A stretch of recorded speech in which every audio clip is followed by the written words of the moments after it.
our ancestors only had sugar once in a while. And so we'd eat sugar and then we'd return to equilibrium. But now we have sugar all the time. And so we eat things that are ultra processed, and they go straight into our guts, and they go straight into our bloodstream. And now we have these really high levels of glucose floating around in our blood. And that's not a normal situation. I'm Anne Marie McQueen, journalist and proud 50-ish woman, and we are here looking for the true truth in perimenopause, menopause, midlife, and beyond. Opening our minds to other possibilities is not always easy. Pop, I think. You're all woman to me. All right, Anne Marie. I'm excited because you're the first person that I really talk to about this, but I think about it all the time, which is what's happening to us in perimenopause and menopause. Far we are from living the way that we used to live, and what impact is that having? And I know perimenopause and menopause is not your speciality, but a lot of this has to do with hormones, no matter what age you're at, right? Yeah, first of all, I'm going through perimenopause, so I can speak to that. Good. Not good. No, it happens. It's natural. It's a natural thing. And second, this is your area. I feel like having perimenopause and menopause that is awful and terrible, and people are preparing just to go through the worst. I don't think that's normal. I think that is something that has happened over the last, I don't know, 150 to 100 years due to our lifestyle. But going back to your question, so I was a scientist. I have my PhD in immunology, and my whole life I'd always been this overachiever, perfectionist who had a lot of success, but who also just couldn't. I was depressed, I was burnt out, I was overworked, and I didn't know what to do. I thought it was all my fault. I thought I was the problem. I couldn't do it. On the outside, everything looked great, but on the inside, I couldn't do it. So I actually left academia, and it's the best decision I ever made. But at the time, I was like, man, I just can't do it. I was really down on myself about it. But what's cool is that time allowed me to be with my kids when they were little, but also heal and figure out what I really wanted to do with my life. And that was be a writer. And so as I'm healing and figuring out these new things and starting to write, I came across this advertisement from my co-author, Luke Comer, who was looking for someone to help him research and write a book. And I thought this was the perfect opportunity for me to use my scientific training and my love of writing, because up to this point, I'd written middle grade nonfiction or middle grade fiction, which is like 8 to 12-year-olds, science fiction fantasy books. But I really wanted to be able to use my scientific training for something. And so when we first met to interview, we talked for probably 2 hours. I remember I was late picking my son up from preschool because I was still on my interview. And he talked to me about all of these things.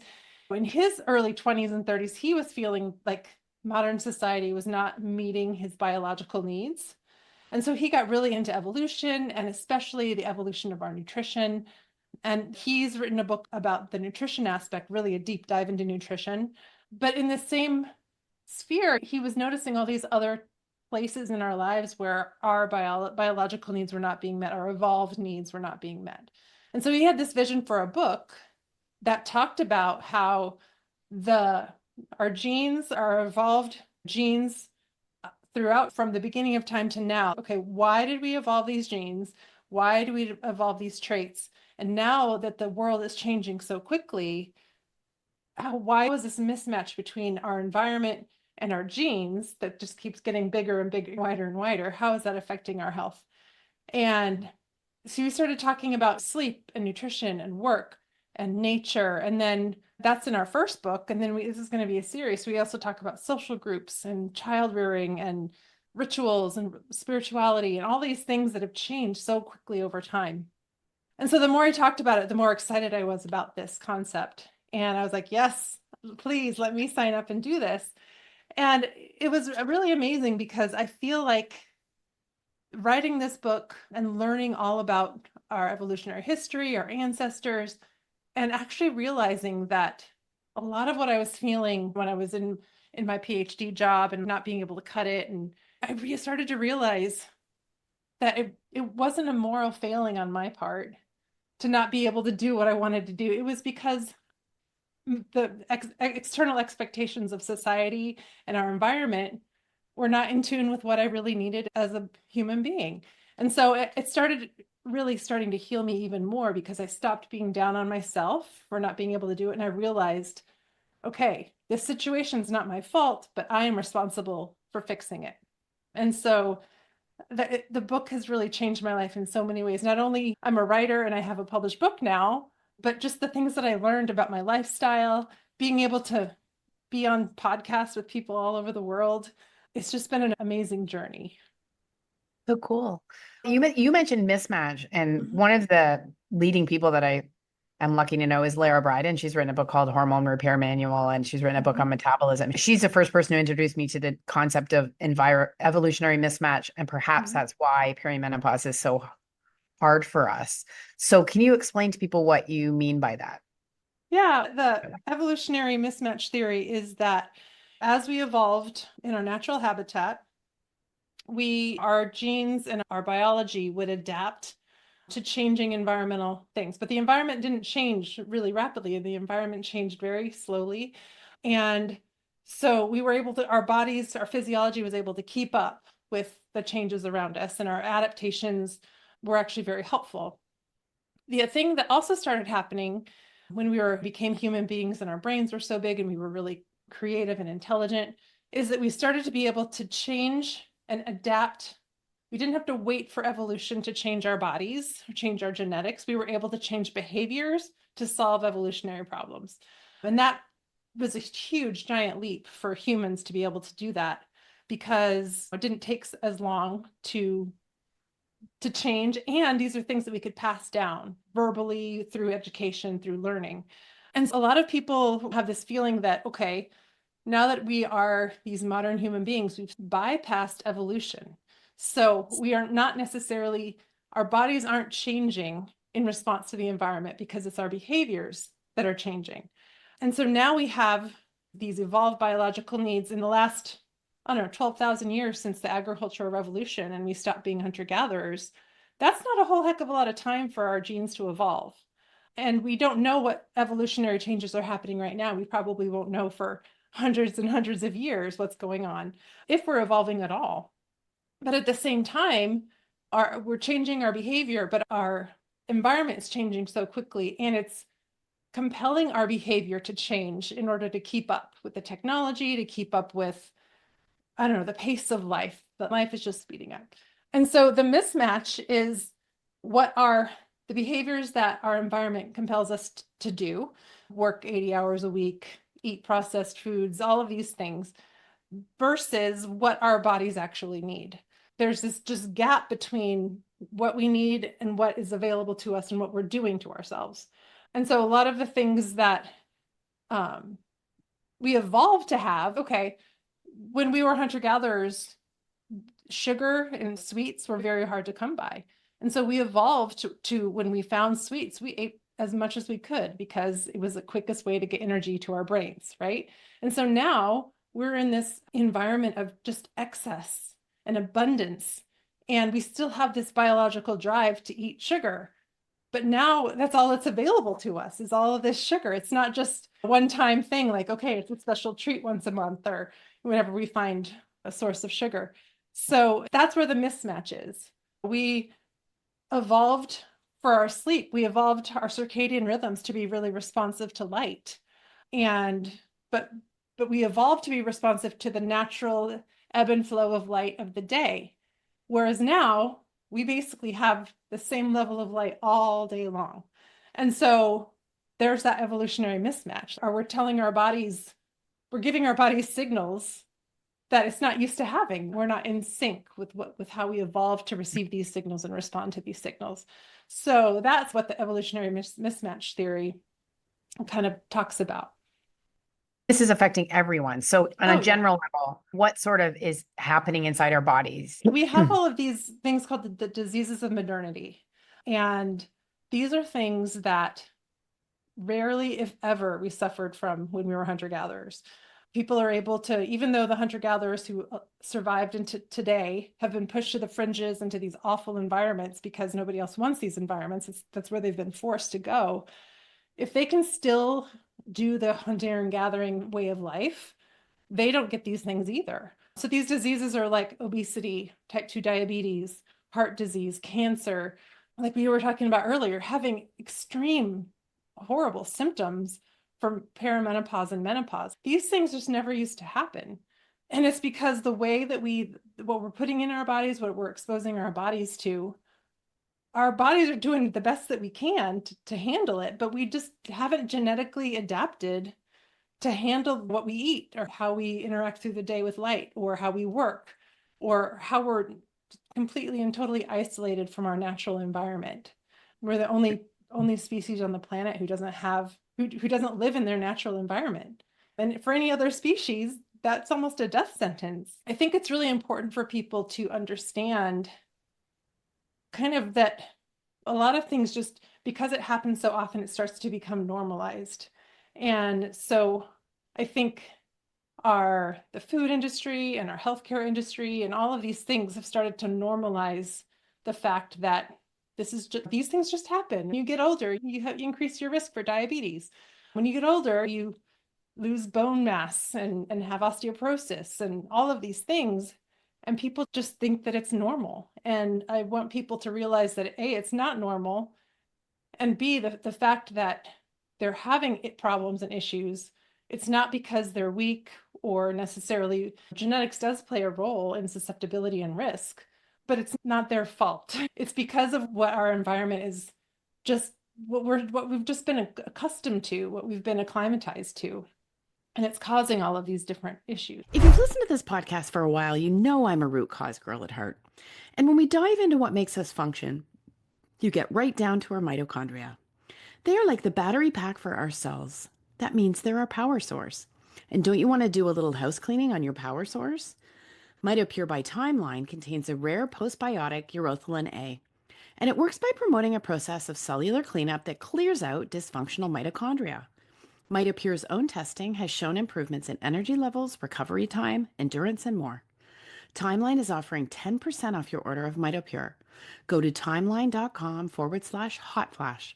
That's timeline.com/hotflash. What's the role of inflammation? Oh yeah, inflammation is huge because just like when we're stressed, we're always in a state of fight or flight. When our bodies are full of inflammation, they're like primed just to attack. And it doesn't matter necessarily if you actually have an infection or not. The inflammatory response actually hurts your own cells, which is why in a normal immune response, we have a big immune response, and then we have these mechanisms to get it under control and return to equilibrium. So our immune system and our inflammation system used to only be used when it was needed. But now we're in this we're constantly stressed out. You talk about the gut microbiome and the gut brain connection and all of these things. The things that are leaking through our gut into our bloodstream are causing this low level inflammation all over our bodies. So it's almost as if you think about constant stress in your mind, how that affects your mind and your well-being and just your mental well-being, having constant inflammation is like your body constantly being under stress and constantly, I don't know, you're full of these inflammation chemicals, but they don't have anything to do because they're there artificially. They're not there because you actually have something attacking your body. And so there's autoimmune diseases that happen, and there's just all kinds of people are bloated and people have Crohn's disease and all of these things that are exacerbated by inflammation. What's the mechanism? Give us an example, like something that causes inflammation in our modern lifestyle that our forebears wouldn't have had.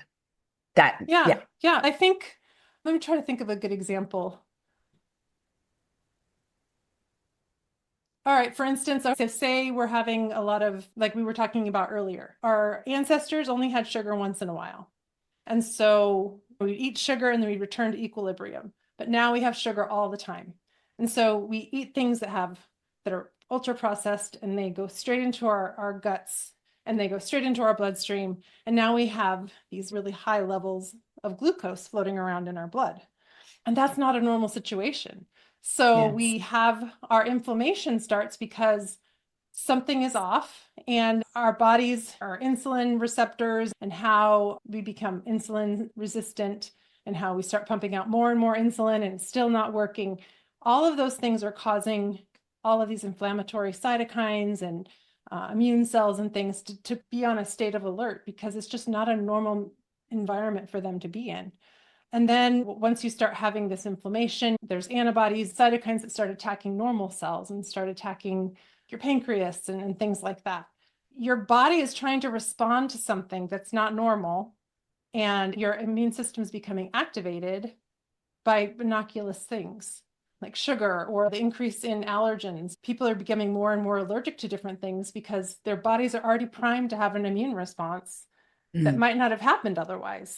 You have pollen coming in, and rather than being like, oh, this is just normal, your immune system is all activated and hyper, and oh my gosh, we got to do something about this. Ah! And then you start having this immune response against something that's not even shouldn't harm you at all. So I feel like inflammation is just reduces the activation energy needed to have an immune response to something that we shouldn't have an immune response against. Did you guys cover the disconnect we have with our own bodies? Because I always think of with all the wearables that everyone's got, and we're slowly just not following our own cues. Like already, you don't even need to be hungry. We do talk about that because we especially talk about how hunter-gatherers approach time and approach just their general life, right? For our ancestors, it was categorically crucial for them to know what was going on in their, it was a survival mechanism for them to know exactly what was going on with their bodies, because that's the only survival vessel that they had. They needed to sleep when they were tired. They needed to eat when they were hungry. They needed to rest when they were injured. And it's because they were totally relied on their bodies for survival. They were also very in the present moment, because that was also a survival mechanism. They needed to know when they were out foraging, they needed to be aware of their surroundings. They needed to know, or if someone was out hunting, they needed to know that, okay, the prey went that way, or I see a predator, or the weather is changing. I need to get back to camp before I get rained on or whatever. It was a total survival mechanism for them to be in the present moment and for them to immediately respond to the needs of their bodies. And also they feel they had this kind of, someone coined the term immediate return economy. When they were hungry, they would go out and get food, and then they bring it back and they eat it immediately. And then once their needs were met, they did something else. So now the modern world is we have a delayed return economy, which is started when the agricultural revolution was going on. We planted the seeds, and then 9 months later, we harvested. There was a delay. It was a delayed return economy. And so now we became very future oriented. We became very protective of, okay, we have this investment. We have to do everything we can to keep this investment, because our food, the end point is that we have the food or the money or the things that we require.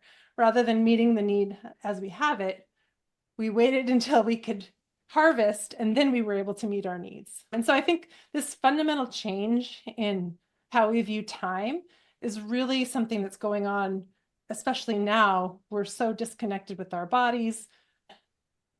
Our culture has forced us to ignore the signals of our bodies in terms of, I'm really tired, I can't focus. Oh, but I have something's due tomorrow. I have to work all night to do it. Or just our entertainment culture. Now we can watch anything we want at a push of a button. And so rather than sleep, we binge watch shows for our entertainment. So we're either up working or we're up for entertainment. And we have this sense that, oh, we can sleep when we're dead. The people who work 80 hours a week, or the people who are really successful and they brag about, oh, I only get 5 hours of sleep. And then we idolize those people and we want to emulate those people, rather than looking at the people who've slowed down, who prioritize their health first, who might not have all the bells and whistles, who might not have a lot of money or fame or whatever. We're placing our emphasis and our cultural worship on the wrong sorts of people that aren't necessarily prioritizing their health. And so it's just this feedback loop that happens, and we've just totally lost touch with ourselves.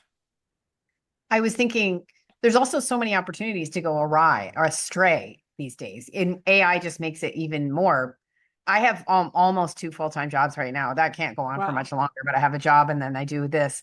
And Right. I'm also really a curious person and always want to learn all the new stuff. So I'm getting courses and I'm investing Mm. in crypto. And I get a feeling in my brain that I'm like, you're just not supposed to be consuming and learning and on this much. Like it feels wrong. I get a feeling like this is just because I Yeah. can does not mean I should be doing that. And I wonder how many people are having that. That's got to be another thing where AI is letting everyone do 10 times themselves, but we can't handle being 10 times. Yeah. Yeah. We can't handle being 3 times. When we hunter gatherers, even the ones that survived into modern day, they've tried to recreate like what their work life would be. And they only work maybe 2 hours, 2 to 3 hours a day, 15 hours a week. People have this expectation or this thought that hunter-gatherer lives were full of toil and hardship. And yes, they did have that stuff. But because they met their needs, they had very small, they didn't have big needs. They didn't accumulate wealth. They didn't take stock in stuff. What they really wanted to do was connect and be social and learn from each other. And so when you're saying like, oh, I want to learn everything, I'm like, I don't think that's necessarily bad if it's some, you know what I mean? Because you want to learn, but you don't want to necessarily learn in isolation. You want to learn Mm, and bring it around and talk to people about it and have a community around it. I think that is what is most important for hunter-gatherer living. It's the thing that's most important for survival. These social groups that we had, maintaining connections, trust, all of these things were what's so important for our survival.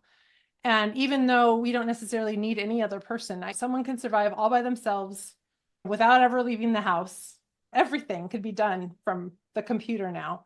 They could totally survive, but our bodies don't know that. Our bodies mm, don't realize that what we need. And so so because we're losing that social fabric a little bit, we're starting to try to find other ways to fulfill that need, right? And advertisers have honed in on, oh, you feeling lonely? Have this thing. Or do you feel unpopular? Everyone's gonna love you if you have this thing. And so we're starting to replace our social needs with things. And hunter-gatherers, a whole group of hunter-gatherers would have fewer possessions than one early farmer because they were nomadic. They moved, they would make things when they got there. They wouldn't take their houses, whatever they could carry on their backs, would carry their kids and carry the things that they used for harvesting. That's all they would care about. And that's all that they would carry with them. And everything else was in a context of being with other people, dancing, singing, laughing, having that connection, learning, telling stories. And so I feel like feel like they have to do in this. We're speeding up so much because we're trying to make up for something that we're missing. And we don't, because we're not in tune with our bodies and attuned with how we evolved and what our evolved needs are, we're filling those things with something that doesn't work.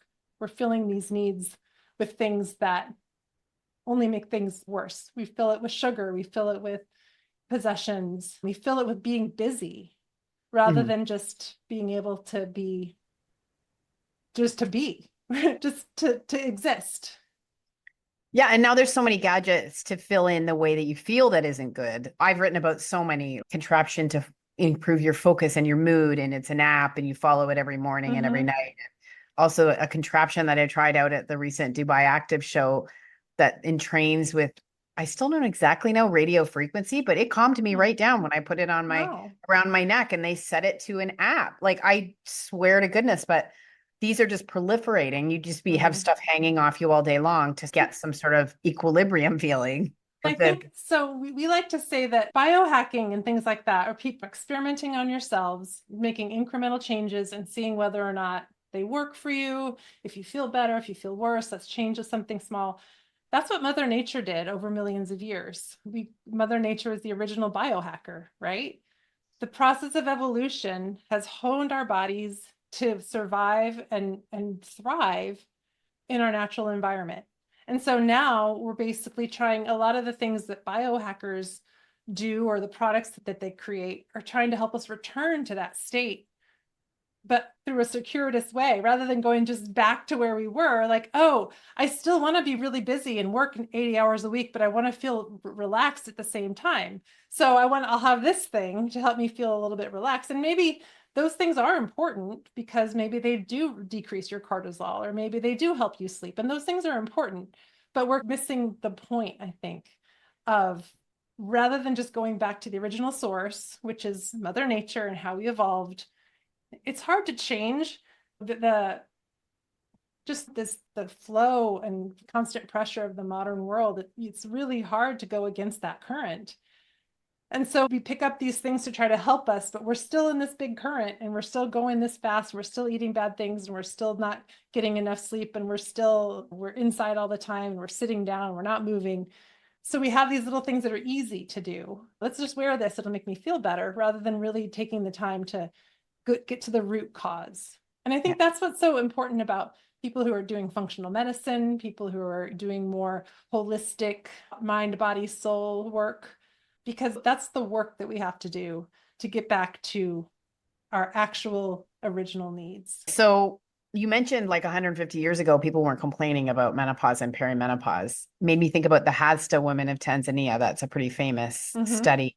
And they didn't really have any symptoms of perimenopause or menopause. And when it comes to hunter gathering, they ate less, I think, and they gathered more. Like the women who'd gone through menopause, I think they might have had some genitory syndrome of menopause. That's the only thing, but they didn't have even a word for menopause. One thing when I got into hot flashing that drove me crazy after I learned it was people saying menopause is only 100 years old and women used to die at 50. So first of all, is that so not true? Okay? No. That is Tell me. so not true. Actually, there's lots of studies coming out now that because we are one of the only species that the women actually do live past menopause. Most species reproduce until their death. But the importance of women in a hunter-gatherer society goes beyond their child rearing. They are the knowledge keepers. They are the ones who pass down all of this knowledge. People are like, oh, women only survive past menopause to be grandmothers. And that's true, but it's not just childcare. It's bringing more food it's their job. They go out and work and they bring food in. They teach the young kids. They don't necessarily are the ones who are watching them all the time. There's lots of other mothers had so much other support in their groups. But it's this fact that the tribes that had grandmothers were the ones that survived more. So having women survive past menopause was an evolutionary survival mechanism for these groups to have, because women after menopause helped with survival of the group. And yeah, people think that just the lives of hunter-gatherers are really short. And yes, the lifespan, like the average lifespan of a hunter-gatherer is shortened because of disease, because of injuries, because child mortality, those kinds of things. And these are the things that modern medicine has prevented in our lives, which is great. But the people who survive all of that live into their 70s, live into their 80s, and they're healthy. Their health span is as long as their lifespan. And people think, oh, they die in childbirth. And those are all things that were unavoidable, that we no longer have to deal with. But now we have these things that are avoidable, all these diseases that are avoidable, that people, hunter-gatherers who survived into their old age, never had any problems. Women who survived through child-rearing days, through their menopause, they lived long, happy lives afterwards and were contributing members of the group. And that has just changed so much.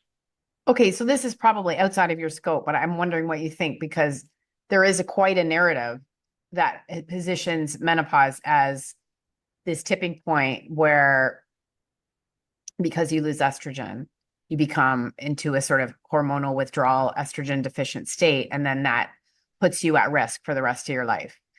From what your research and your work, how can you parse that for modern times? Because there's a kernel of truth there. There is a vulnerability, I think, that's created with the hormonal shifts of perimenopause. But from your background, how do you see it?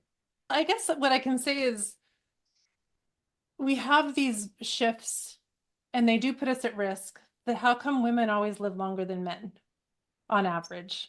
Maybe it puts us at risk, but because we have this wise knowledge and we know how to take care of ourselves better, or I don't know, because women in hunter-gatherer societies live way long past their reproductive years, it's a positive adaptation that we lose estrogen, that we have this change.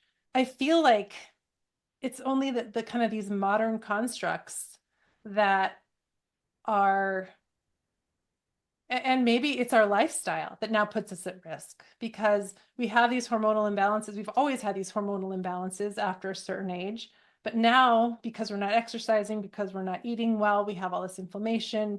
We have all these other mitigating factors, heart disease, high blood pressure, all of these things that exacerbate the risks that we have because we have low estrogen. Where if we went back and lived more like our hunter-gatherers, sure, we have all these, we might have an extra risk, but nothing is adding to that risk to make it actually tip over into something that actually is going to hurt us.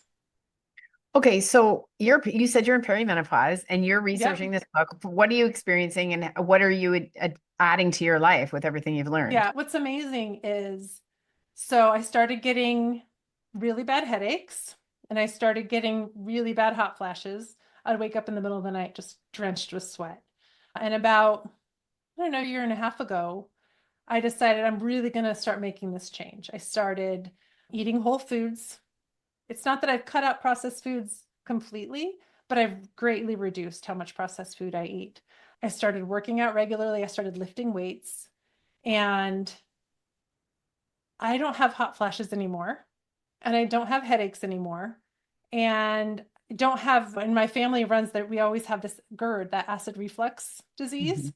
I was starting to have acid reflux every single night I was taking Tums or something. I don't have acid reflux at all anymore. In terms of inflammation in my body, I've had 7 knee surgeries from playing basketball. I thought I would not be able to do anything but walk the rest of my life. My knees stopped hurting. So I've started doing taekwondo that my kids do. I feel like I'm almost 50 and I got my life back somehow. Everyone's, oh, it's always, you're over after 50, but I've had more of a sex drive. I've had just changing my lifestyle has changed my outlook on my future. I used to think, oh, I used to be like the people, like society. I'm going to get acid reflux. Menopause is going to suck. I'm going to have this. I'm going to have that. And now I'm like, oh my gosh, I could live till I'm 100 and I'll be like happy about it because people are like, you don't want to live till you're 100 if you're sick the whole time. But I feel like I've unlocked the secret of how to live longer. And I really do feel better than I ever have. It's pretty amazing. That is so great to hear. I hear a lot of tales of misery and woe, so I love hearing that. What about light? What about the role of light, do you think, in your circadian rhythm in this time? Yeah, yeah. I think as we were evolving, we were always exposed to natural light. So in the mornings, we have really bright sunlight, and at night, we wouldn't have any light. And the circadian rhythms are very sensitive to light. And so every morning, when we have really bright sunlight in the morning, our body circuits, our circadian rhythms, our body clock would be reset every morning at the same time. So throughout the day, all of the things that were controlled by circadian rhythms happened in sequence, happened in the correct sequence. Like when you wake up, your cortisol goes up so you can be more alert. Your digestive enzymes start revving up. At night, when the sun goes down and you're getting ready to sleep, melatonin production starts. So you can sleep, so you don't have trouble sleeping. But when we have this constant, we never have really bright sunlight to reset those circadian rhythms, and we never have really darkness. We're never in darkness. So I feel like our circadian rhythms don't know if we're coming or going. So a lot of these processes of our bodies that evolved to happen at certain times during the day and then reset in the morning and then happen at certain times in the day and then reset in the morning. Our bodies don't have that timing. Our timing's all off because we don't have that bright light. And then we have the blue light. Everyone says, oh, you need to reduce blue light at night. It's really cool. The reason why we're so sensitive to blue light is because that's the wavelength of light that penetrated the oceans at the very beginnings of life. And so the very beginning of life has been especially attuned to blue light. And so that's why we're especially sensitive to blue light. So when people are like, get rid of blue light at night, there's a scientific reason, because our circadian rhythms are very sensitive to blue light. And so if we keep telling ourselves that it's morning all day long, or it's some sort of twilight, we're never going to get that rhythm of light to help our bodies do the rhythm that we evolved to have. What about touching nature, being in nature, feet on the ground? What is not having that do to us? Yeah, there's all of these studies now showing how nature positively affects our health. It reduces stress, it increases our immunity. And I think it's because we evolved in nature. E.O. Wilson, who is this famous biologist, he came up with this hypothesis of biophilia, which means that the people who were most attuned to nature had a survival advantage because they could actually do what they needed to do better than the people who weren't attuned to nature. He believes that this affinity towards nature, biophilia, love of nature, is something that evolved in us. And so being in nature is like returning back home, and does all of these things to our bodies that we're just now realizing how the benefit of nature. And so what's really cool is that biophobia, which is the opposite, is an evolutionarily conserved trait.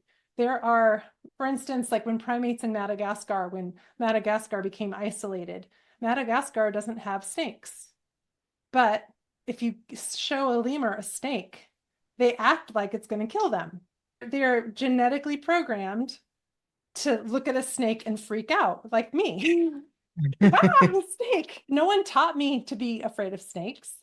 We just inherently are, because it's something, this fear of nature has been evolved in us. So this love of nature, he hypothesizes that this love of nature is something that evolved in us as well. That was a survival mechanism.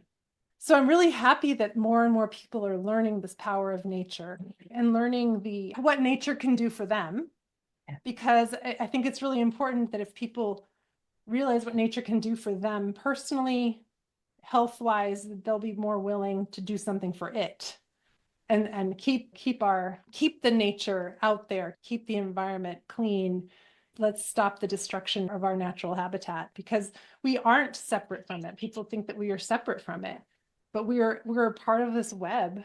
And if we keep like hacking off threads, we might be the center of this web, we're going to not be held up anymore. Nature provides us everything, not only for our health benefits, but nature provides us clean air and clean water and all the resources. Everything in our lives has been provided by nature.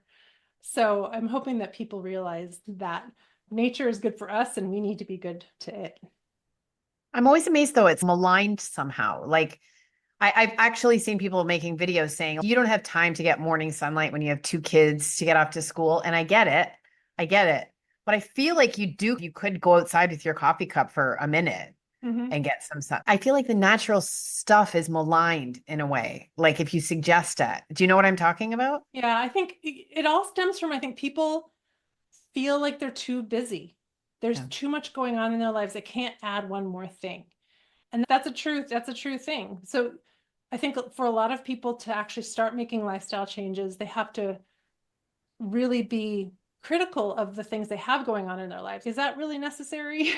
I used to think when I had young kids, they'd finally go to bed. I'd be like, oh, I finally have time to myself. I'd stay up till 12 at night, 1 in the morning, because I finally had time to myself, but then I would be even worse off the next day because I'd be so tired. So I had to learn, okay, I have an hour or two after my kids go to bed, but then I need to go to bed because that's what's important for my mental health and my physical well-being. I have to go to bed. So I've had to learn to let go of things that I used to do all the time. Watch 3 episodes of my favorite TV show until I can hardly keep my eyes open. Rather than like at 9:30 or 10 o'clock, when I'm starting to get signals that I'm tired, I actually listen to my body and go to bed. So I think we need to slow down and reprioritize what's important. And I'm seeing it more and more people are prioritizing their health over success. They're prioritizing their health over being busy. And so I'm hoping that it's something that's going to come. It's not going to come from the top. People from the top aren't going to say you should work less or you should not do this. It's going to come from the ground up, and people are going to have to demand the change by the changing their behaviors. The change isn't going to come and force people to change their behaviors. People are going to have to change their behaviors and then force what's up there to change. Yeah, and perimenopause forces you to do that. Yeah, Saying you have to do it. Happened to you, that's happened to true. me. Yeah. Yeah. Yeah, I think that's really true. And so maybe women in their 50s are going to be the pioneers of this change, because it really, at least in my situation, it really, and I don't have any scientific data to back it up. I just have all my anecdotal evidence of how much better I feel having made changes in my life. And it's not even that I have made all the changes in my life. I'm still part of this modern society. I still have to do things a certain way. I still eat birthday cake at a birthday party, but I've made changes in other parts of my life to support me not being my best self. So The idea of hormone therapy that helping people, is there like an angle in your book that fits into? I'm just always so curious. I think about this all the time, that modern medicine comes up with a way to like circumvent nature and trick Mother right, well, Nature a little bit. yeah, we don't talk about that directly in the book, but I feel like if people supported their bodies with better nutrition and exercise and sleep, the need for exogenous estrogen to make you feel better wouldn't necessarily be there, because you don't have the inflammation and the stress and all of these things that make all these symptoms worse.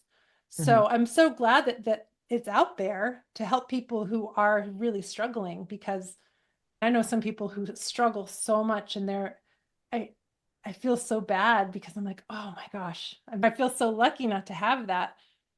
But for women in their 50s to have 10 years of feeling like crap, again, it's not our fault that we feel like crap, because it's the way our society is going. But once we realize that we can do something about it and the reasons why these things work, hopefully more and more people can maybe try more natural remedies in addition to getting help from the outside until they can start feeling better. Okay, you said that you and Luke, your book is going to be like, it's going to be a series of books. So do you know That's yet correct. what you're doing next? Yeah. So we like to think of this first book as having our basic needs, just our sleep, nutrition, work, nature, these basic needs. We're going up a little bit in complexity in book 2. We're going to talk about our social needs. So we're going to talk about our social groups, child rearing, the relationship between the sexes. And then in the third book, we even go even more complex. So we're going to talk about our cultural needs. So rituals, the arts, religion and spirituality, the kinds of things that like make social cohesion stronger. So we're like going up this pyramid of kind of like Maslow's theory. It's a little bit different, but we're starting basic, and then we go social, and then we go cultural. And we're hoping that book comes out, the second book comes out next fall. On the Origin of Being, that's out now. It's by Luke Comer and Jenny Powers. Is there somewhere people can engage with you? So it's available on online retailers. We have a website on theoriginofbeing.com. And probably my most active social media is Instagram. So I'm on the Origin of Being, and that's also our Facebook page. We're starting a YouTube channel. We're starting to put some videos out, maybe TikTok. I don't know about that. So we're just trying to get something. We're trying different platforms. I'm learning as I'm going, because when the book came out, I had been off social media for 10 years. So I'm trying to like get back into it. Wow. That's at cross purposes with what you're doing, but the world needs this message, I really think. So I know. It's so great to talk to you. Thank you so much. It was so great to talk to you. Thank you so much for having me on your podcast. We'll talk again in your next book, I hope. That would be so great. Thank you. Thanks. Hot Flash Inc. was created and is hosted by Anne Marie McQueen, produced and edited by Sonia Mack. The information contained in this podcast is intended for informational purposes only and is not intended for the purpose of diagnosing, treating, curing, or preventing any disease. Before using any products referenced on the podcast, consult with your healthcare provider, read all labels, and heed all directions and cautions that accompany the products. Information received through the podcast should not be used in place of a consultation or advice from a healthcare provider.